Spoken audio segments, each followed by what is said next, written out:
Ұлы даланың көне сарындары. Нұр Отан партиясының 20 жылдығына орай Хадиша Бөкеева атындағы облыстық қазақ драма театрында дәстүрлі музыка кеші шымылдығын түрді. Жергілікті өнерпаздармен қатар Сарыарқа мен Жетісу жүйріктері әйгілі қазақ композиторларының шығармаларын орындады. Қазақстан Республикасының тұңғыш президенті елбасы Нұрсұлтан Назарбаев төрағалық ететін Нұр Отан партиясы жасампаздық пен әлеуметтік дамудың 20 жылын тарих қойнауына қалдырды. 2-10 жылдықта елмен етене байланыс орнатып, әлеуетін еселей түскен ең ірі ұйымның қазір миллионнан астам мүшесі бар. Мемлекетті дамыту жолындағы қай істе де алдыңғы шептен табылатын қоғамдық бірлестік бұл жолы ұлттық құндылықтарды дәріптеуге ден қойды. Партияның мерейтойына арналған Ұлы даланың көне сарындар атты музыкалық кеш еліміздің әр аймағында жалғасын табады.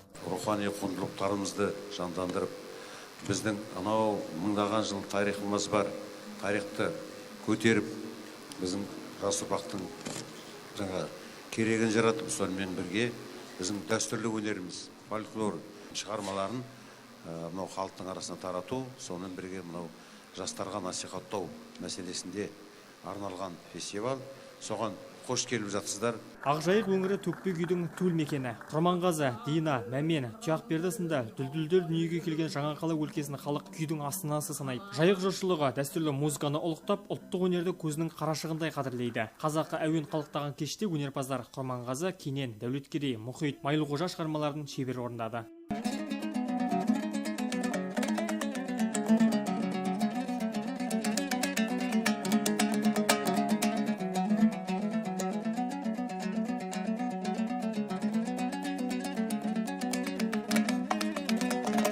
Дәстүрлі музыкалық кештің толық нұсқасын 4-5 мамыр күндері арнамыздың кешкілік эфирінен тамашалай аласыздар.